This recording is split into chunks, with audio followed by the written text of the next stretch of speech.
everyone, and welcome back to Story English Zone, where we enjoy learning through calm and friendly conversations about real life. It's great to have you with us today, and we're excited to explore a warm and uplifting topic that helps you grow your English naturally.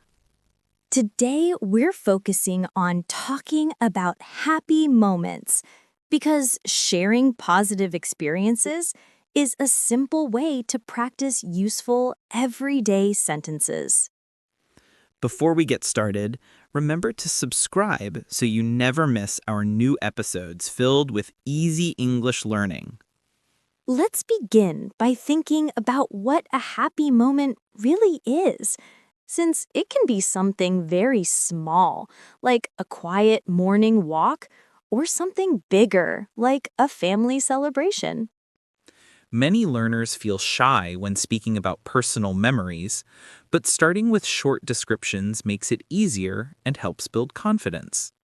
For example, you can begin with a sentence like, I felt happy when I saw my friend after a long time, which is simple and clear.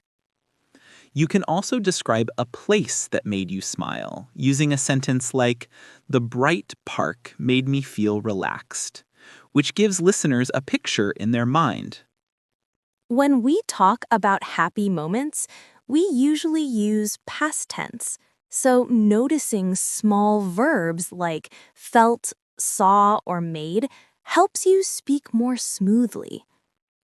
Many students forget that details make stories richer. So adding things like colors, sounds, or feelings can make your message more interesting. Try thinking of one moment from last week, even if it was brief, and practice describing it with 2 or 3 clear sentences. For instance, you might say, "I enjoyed a cup of tea on the balcony. The weather was soft and cool. It helped me start the day with peace." Moments like that show how everyday experiences can teach you useful vocabulary without feeling heavy or stressful. Another helpful tip is to notice the order of your ideas, since starting with the time, then the action, and then the feeling keeps everything easy to follow. You can try saying something like, yesterday evening, I listened to music, and it made me feel calm after a long day. Using words like calm, relaxed, excited, or proud helps describe emotions, which is important when talking about positive memories. If you want to expand your story, you can add who was with you, what you were doing, or why the moment felt special to you. A small example might be, "My friend and I laughed a lot during lunch because we remembered something funny from school." When you practice these sentences, speak slowly, breathe, and focus on each idea so the rhythm feels smooth and natural. You don't need complex grammar to share something meaningful, because simple language often creates the clearest connection. Think of your happy moment as a small scene and imagine you are gently painting it with words for someone who wasn't there. When you do that, your English becomes warmer and more expressive, and you gain the ability to talk about your life comfortably. As we continue exploring this topic, keep one personal memory in mind so you can use it in the examples and ideas we share. It can be something like a delicious meal, a message from someone you care about, or a moment when you completed a task successfully. Holding one clear memory helps you follow along easily and lets you build sentences at your own pace without losing focus. Even a short memory can help you learn new phrases, because describing your feelings brings natural and useful vocabulary into your speech. Think of how your body felt, your thoughts, or the small details of the space around you, since these tiny clues create smoother storytelling. When you put these pieces together, You will notice that your English becomes more fluid and you gain confidence while speaking. So keep your happy moment in your mind as we keep exploring this topic and use it as a gentle practice tool each time you speak. With that memory ready, you'll find it easier to continue building natural sentences and describing your experiences with ease. All right, now, let's go deeper by shaping your happy moment into clear and meaningful English that flows gently. Start by naming the moment in one simple line, because a clean beginning helps your listener understand the scene quickly.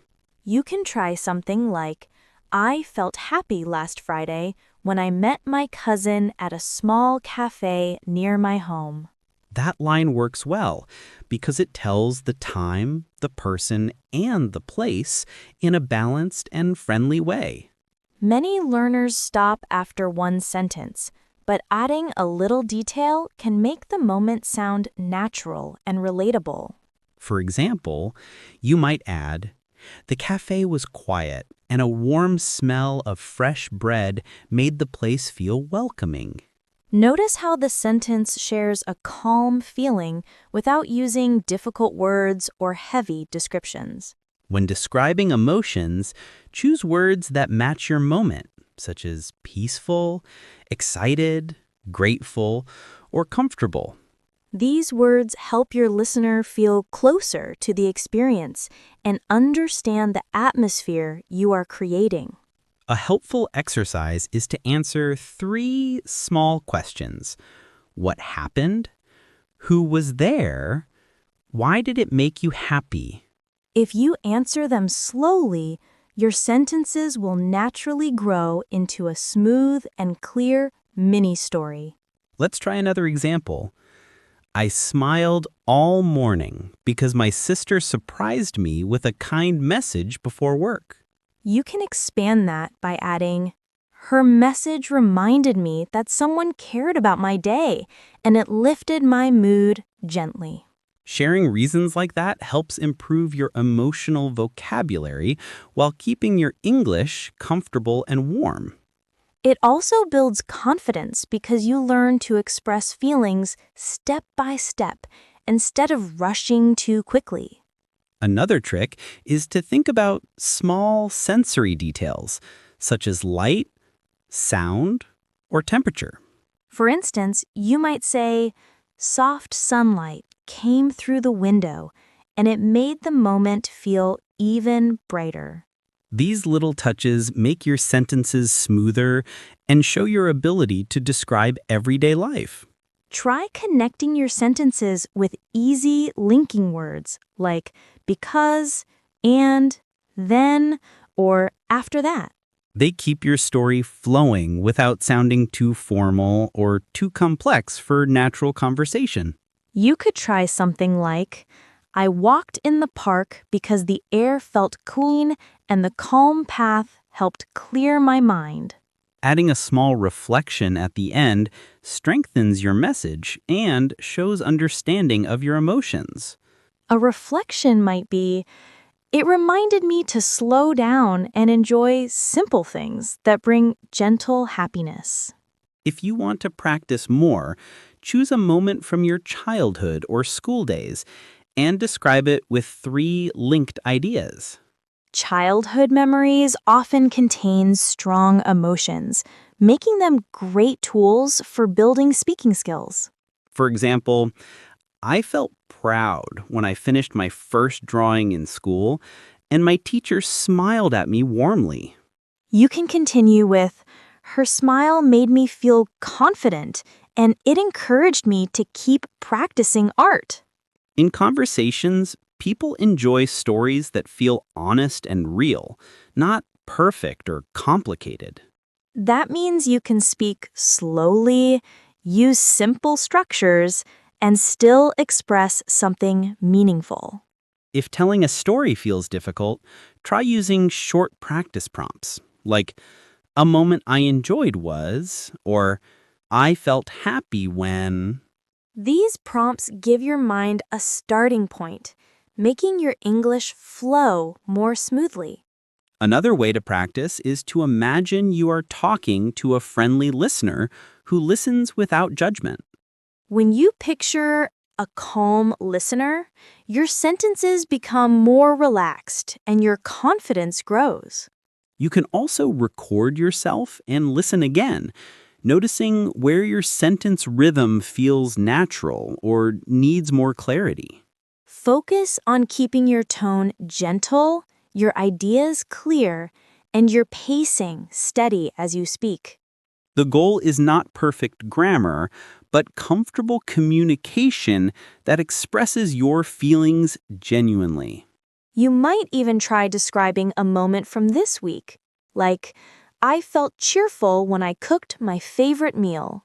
Extend it by saying, the warm smell and familiar taste helped me enjoy a peaceful time after a long day. Each time you add one more detail, you build your ability to speak confidently about your personal experiences. And the more you practice describing positive moments, the easier it becomes to talk about other topics too. With these techniques in mind, hold your chosen memory again and prepare to shape it a little more deeply. Because now you're ready to move into a gentle stage where your story becomes clearer, smoother, and more expressive. Before we shape everything together, let's take a calm breath and think again about that one memory you've been holding in your mind, because repeating and refining it helps your English become smoother each time. When you look at your moment again, try noticing one new detail you didn't think about earlier, since small discoveries make your story feel more alive and more enjoyable to share. You might focus on something tiny, like the light, the weather, a short sound, or even a simple thought that crossed your mind during the experience. These gentle observations help you practice describing emotions and environments, and they also build your confidence as you learn to shape stories with balance and clarity. Once you find that extra detail, try connecting it to your earlier sentences using words that guide your listener naturally, making the flow feel warm and friendly. For example, you might say, "The moment felt even better when I heard soft music in the background, and it made the place feel familiar to me." Sentences like that show how you can use simple language to express rich ideas without needing difficult structures or advanced vocabulary. Another helpful tip is to think about the feeling you had right after the moment ended, because the after feeling often reveals something meaningful that listeners relate to. You could say, after that moment, I carried a quiet happiness with me for the rest of the day, which shows reflection and adds depth to your message. Moments become clearer when you describe both what happened and what it left inside you, giving your story a gentle emotional shape. If you want to practice more, try turning your happy moment into a short 3-part pattern: the start, the main action, and the feeling afterward. Using this pattern keeps your storytelling simple and organized, which is especially helpful for A1 to B1 learners who want to speak with ease. You might try something like, I walked into the park after lunch. The trees looked bright, and the air felt cool. I left feeling refreshed and ready for the rest of the day. This structure works well because it guides your listener gently through the moment without rushing or overwhelming them.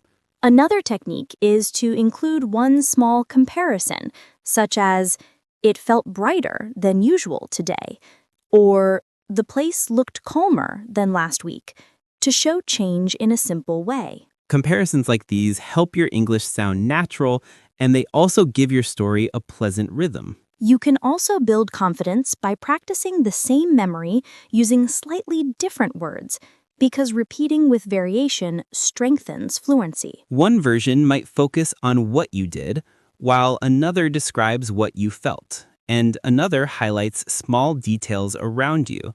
The more flexible you become with your sentences, the easier it becomes to share experiences in real conversations without hesitation. If you ever feel stuck, pause and ask yourself a simple question like, what made this moment special? Or, what did I notice first? These questions gently open the door to more ideas without making you feel pressured or confused. When you practice this regularly, you'll notice that describing emotions feels friendlier and more natural, especially when talking to others. Try shaping one new sentence right now in your mind. Something soft and clear, something that expresses your moment with calm confidence.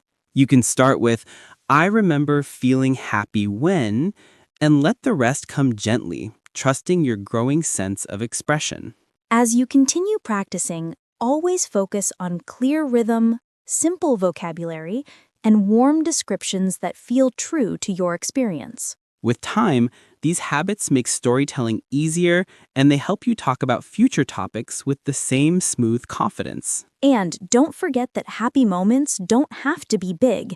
Even a small detail from your day can become a beautiful practice story. Whenever you speak, let your sentences flow at a steady pace so your listener feels relaxed and connected to what you're sharing.